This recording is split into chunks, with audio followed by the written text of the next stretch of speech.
Good afternoon, everybody. How are you all doing?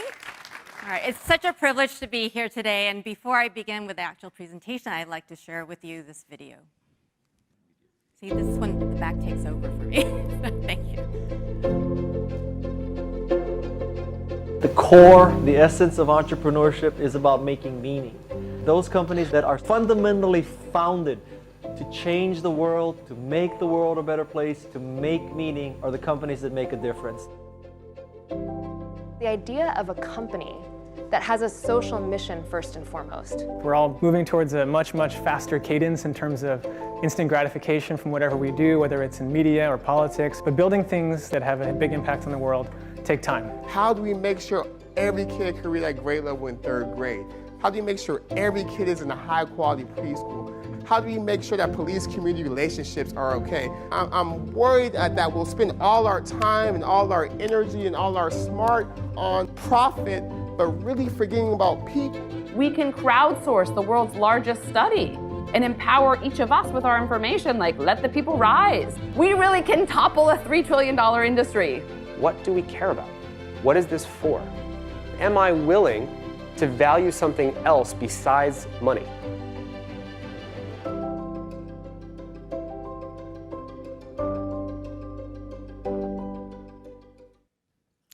Are you feeling inspired? Almost wanted to watch it again, right? It's definitely worth the wait. So do you see yourself as an entrepreneur? Well, I would venture to say that every one of us can be an entrepreneur because it's not about starting a company. It's not about making $1 billion, right? It's just a matter of mindset. So where does the entrepreneurial mindset begin? So in the words of the famous Willy Wonka, he says it begins with pure imagination. Does anybody know what he's holding in his hand? It's a hover chalk. If you eat the chocolate, it'll help you float and levitate. And so that is the image I want to leave with you when you say, can I be an entrepreneur? I think you already are one if you have imagination. Tina Seelig, who was the former executive director of STVP, and she now leads the Knight Hennessy Scholars Program, Tina Seelig put together this framework to talk about the invention cycle and to define entrepreneurship. And guess what? It does start with imagination. Imagination is just envisioning something that has never existed before. And if you start to apply that imagination to a big challenge in the world, that's when creativity starts to percolate. And if you apply creativity to think about a unique idea to apply to that challenge, and you can solve for that challenge, that's when the innovation begins. And once you start innovating, you're going to bring that unique idea to fruition into the world and to solve a big problem. That is the definition of entrepreneurship. So just think about it. If you can imagine something, and think about when you were younger. Isn't it true that when you are young, there's imagination abounds, right? But then we put our constraints on ourselves. So what I'm asking you today is don't let your boundaries hinder you from using your imagination to become that entrepreneur that you always knew you could be.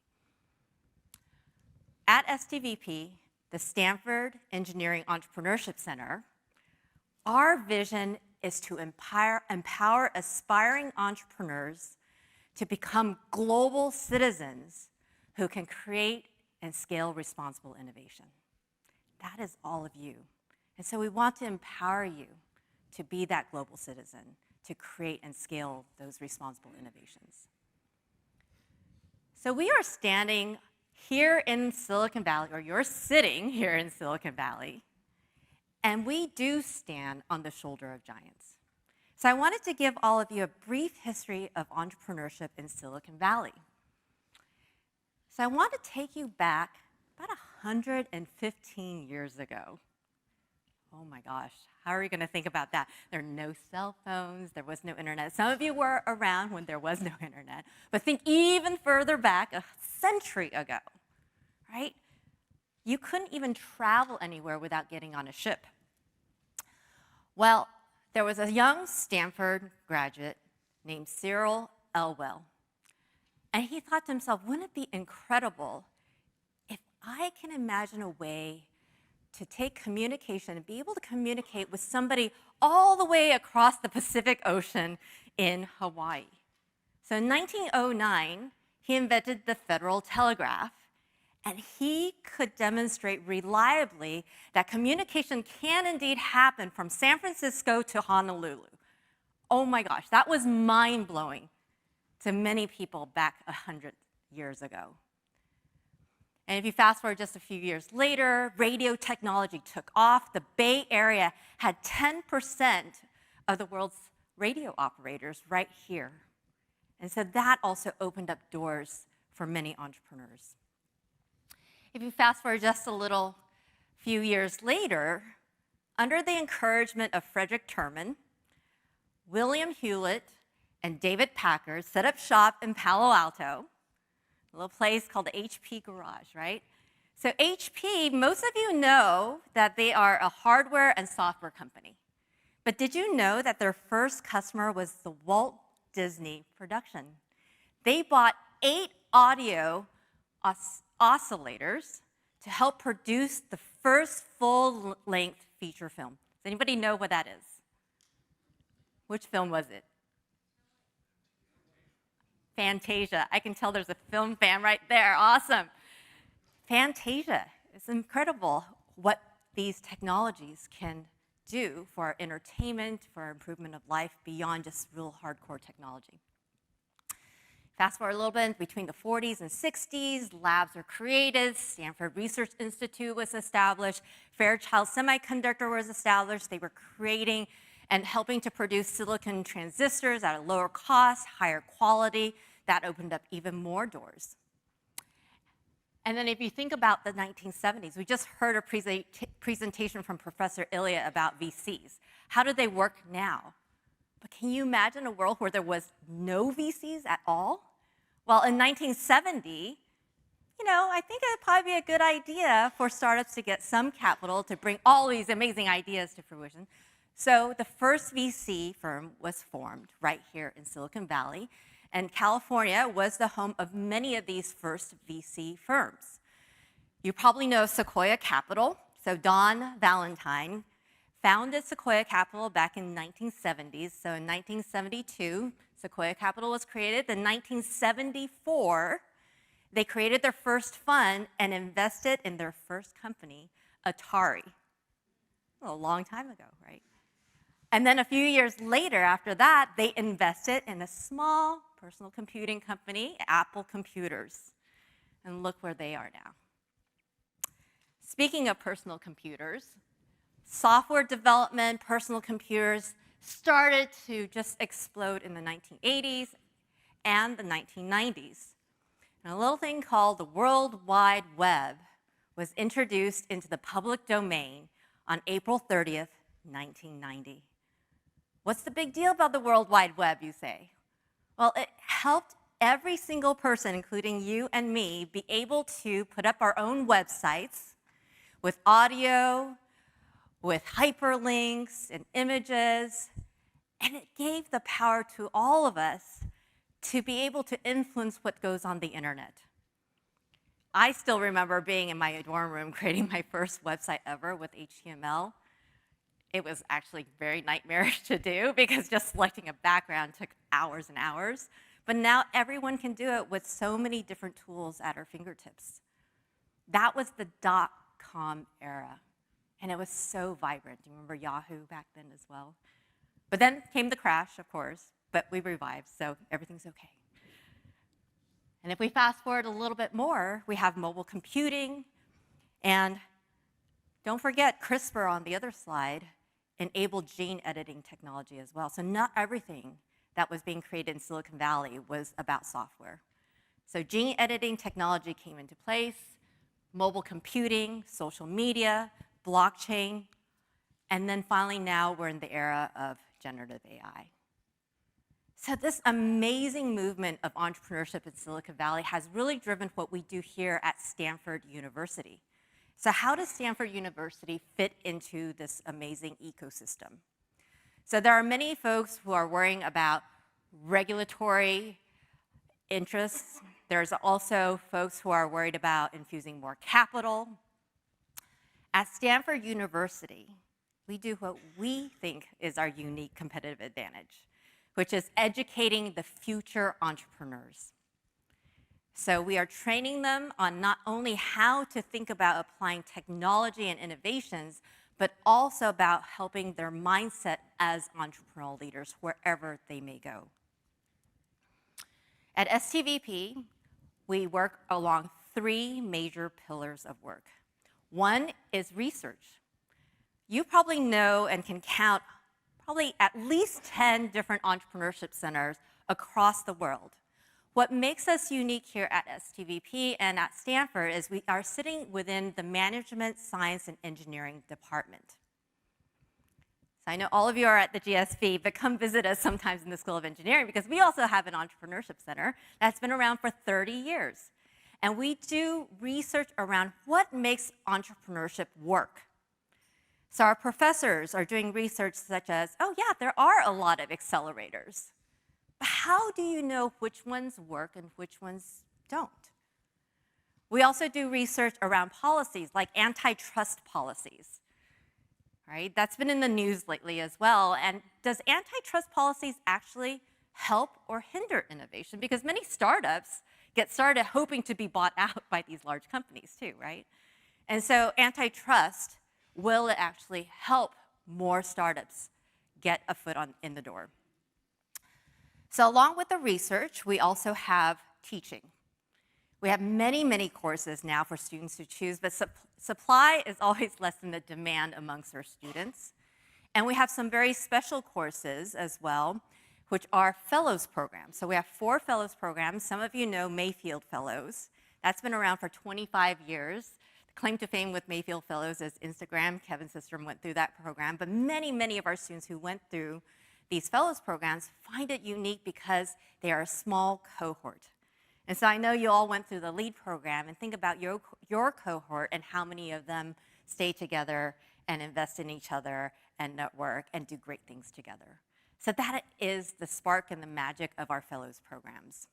And lastly, we want to bring things out to the community. So that's why we have the Entrepreneurial Thought Leader Series. Every Wednesday, if you're ever on campus, come and visit. It's on the NVIDIA Auditorium. We also record it, live stream. We have 20 years of videos and audio and podcasts that you can listen to from entrepreneurial thought leaders. I like to say we had Elon Musk before he became Elon Musk, but we also had Harrison Ford, Melinda Gates, so wonderful entrepreneurial thought leaders that we share out with the community. And in fact, some of my professors on the Stanford of the East, they use these clips in their classrooms, right? So you can feel free to use these clips as well wherever you are. Of course, we can't do this on our own, so we have a wonderful team of faculty and staff. And we have new faculty joining us. And in fact, Alicia Shears just joined us, and Arvind Karunakaran as well. And they do amazing research around inclusive entrepreneurship and also about startups in the Valley. So just a little insight on the impact. I say, like, every single person, every single individual has ripple effects wherever you go. And so this center's ripple effects have gone in many, many ways, not just in the founding of companies, but actual entrepreneurial education methodologies like Lean Launchpad, which is now taught at over 200 universities, which is incredible. Most of you have probably heard of Lean Launchpad, which was started by Steve Blank, and that now has offshoots into hacking for climate and hacking for diplomacy, and in so many different regions because this methodology has worked for entrepreneurs wherever industry they've come from.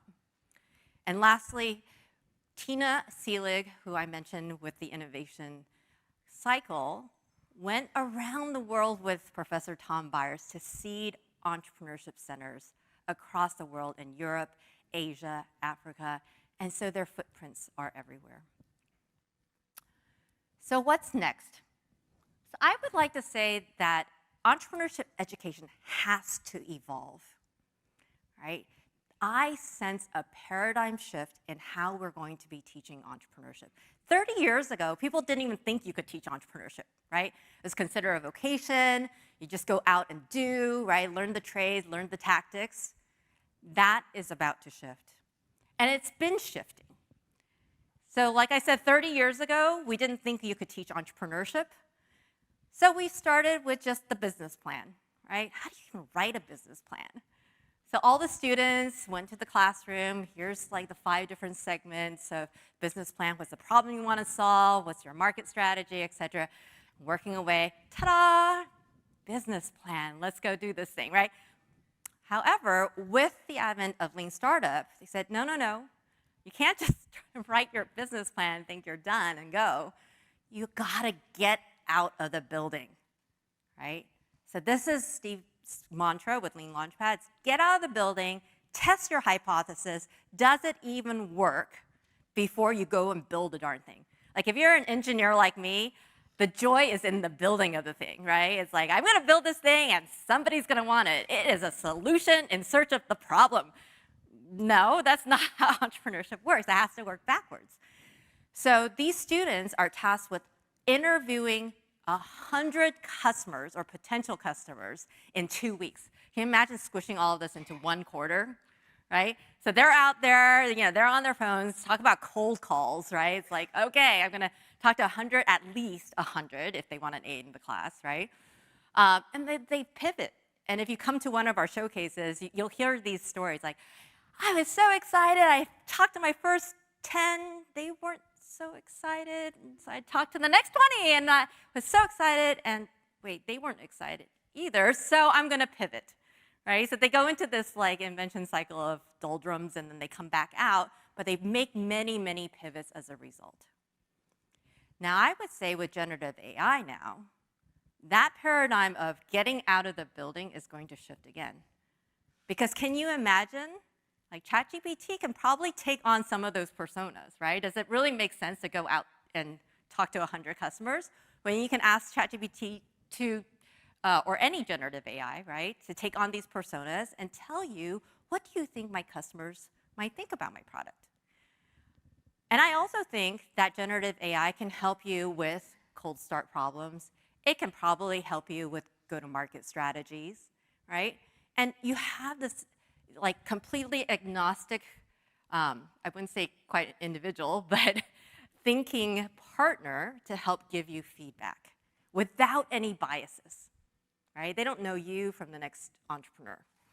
So I really think paradigm shifting of entrepreneurship education is right around the corner. And for myself, teaching entrepreneurship classes, I think of how it can help me as an entrepreneurial educator as well. I no longer have to do some of those administrative tasks. I can just focus on the teaching and helping students learn how to use this new tool.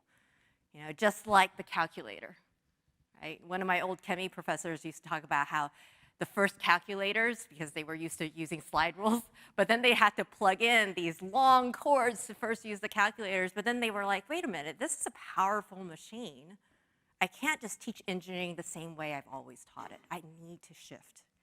Just like generative AI, it's not just a machine, it's a completely different tool. So how do we incorporate it into our education processes?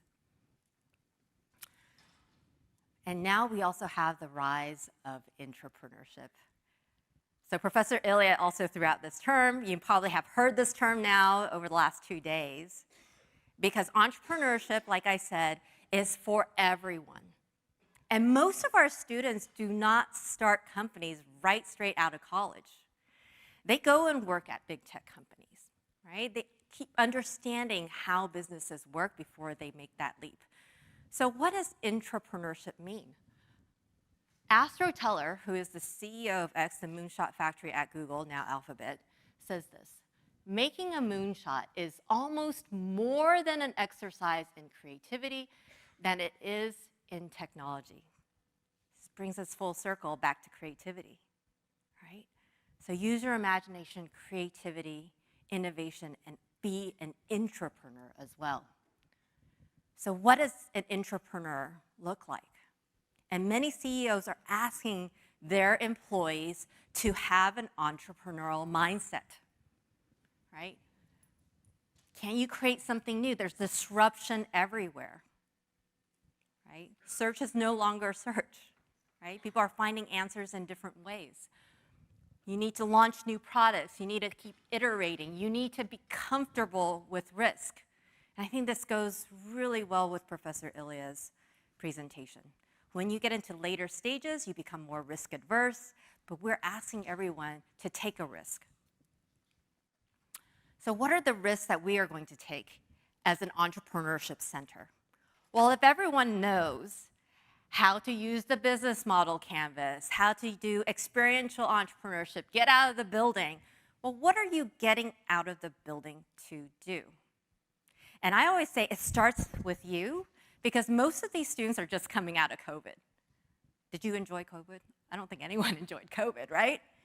So mental health and resilience has to be key. We have to start with learning how to be resilient. And then we can tackle global entrepreneurship, big problems like climate and sustainability. This is all hands on deck right now, right?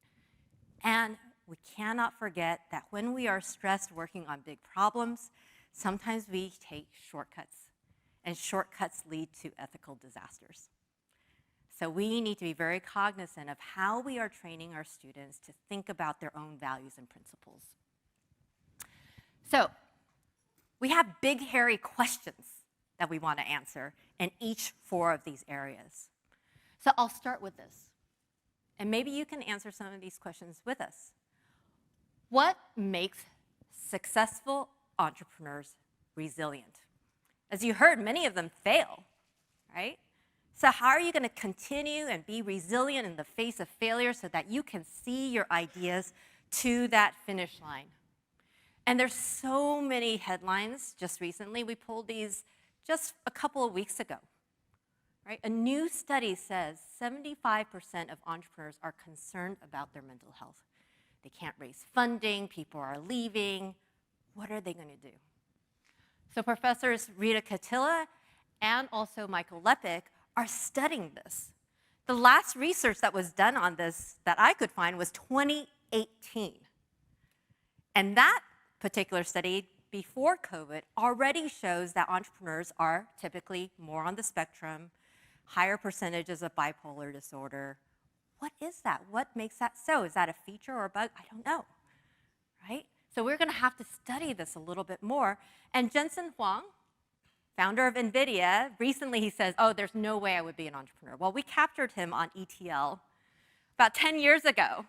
This was his quote. He says, as a CEO, your time is not always yours, and oftentimes you also come to the conclusion that as a CEO, not sleeping is a good choice. Well, I would say if you interviewed him now, he probably would refute himself saying that, because we've learned so much more about neuroscience, what makes entrepreneurs and all of us better at our work and our jobs. Sleeping is one of them. So make sure you all get a good night's sleep. The second area that I mentioned, now that you are resilient and ready to take on the world, it is about international entrepreneurship. Chuck Easley with Me2We Kajasi, they teach entrepreneurship without borders as a class. Because as we know, you can take all these methodologies, oh yeah, it works in Silicon Valley. It's not going to work in the cultures around the world. You really have to understand that in more depth. One of the more fascinating research that Chuck is doing right now is on refugee entrepreneurship with his PhD student, Zara. And if you follow the news at all, the refugee population is only rising around the world, but entrepreneurship lives there too. So how do you become an entrepreneur in those conditions with scarce resources? So that's a fascinating research that he's doing as well.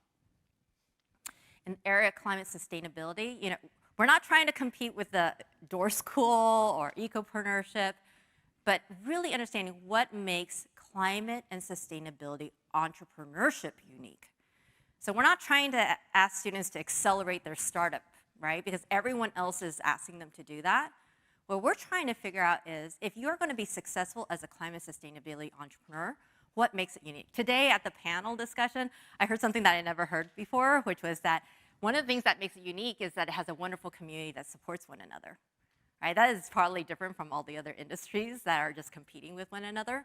So Mike started a class, CE246D, and it is trying to answer this question, and we bring in guest speakers, and all of them have said, yes, it is different, but for different reasons. Right? So the scaling issue is different, regulatory issues are different, but there's so many differences, so how do we help students navigate through all of these really challenging issues that are unique to this area? You know, we cannot move fast enough. So we created a podcast that you can listen to, which is Move Fast and Fix the Planet. And you can hear from some of those guest speakers that we had in our classes. And like I mentioned, if you are trying to be resilient in any of these spaces, you have to understand how to brave ethical complexity. You know, there's this 15 survey questions that we give our students, little tiny mini cases, right? They don't have to read the full case, it's just mini cases. And we say, what would you do in these circumstances? Is it, no, it's not ethical, yes, it is ethical and okay? Or is it, it's kind of sketchy, but I can justify it? We bucket that answer in the, yeah, I'm just gonna do it, right? Whether it's ethical or not. And so Tom Byers and Rita Katila have researched and done a lot in this space over the past 5 years, right? And we've put much of this material out for free so that all of you can look at it and test your own values and principles. Jack Fuchs is a lecturer who's developed a course called Principled Entrepreneurial Decisions. And it's an award-winning course, and actually Jack is an award-winning lecturer. He won the Tau Beta Pi Teacher of the Year award last year. So whoever signed up for his workshop after this, you're in for a treat, because he is going to help you develop your own values and principles so that when the waters are choppy, you will know how to make decisions based on those principles. And if you are a leader of a company, you can actually download this HBR article, which is, it's time to define your company's principles. So coupled with your own personal principles and your company's principles, right, you can actually make decisions that are more ethical and does better for your customers in the long run. So, it's time. Will you imagine the future with us? What kind of future do you want to have? What kind of future do you want to leave your kids and your children? So if you are interested, come and visit us, whether virtually on our website, or you can drop by our offices. So this is the picture of our office in the Fong Engineering Building. On our wall, we say, and this is a quote from Vinod Khosla, every problem is an opportunity. The bigger the problem, and we have some big problems out there, but the bigger the opportunity is for all of us to contribute. So if you want to stay engaged with us, I put a couple of QR codes up there for you as well. This is a picture of Bob Sutton, who's speaking about his new book, The Friction Project, at our affiliate event. So this is a QR code on top for our corporate innovation and leadership program. And then on the bottom is our LinkedIn code, so that if you are interested in following us, you can see what new research is coming out and announcements about some of our fellows programs. So thank you very much. I can take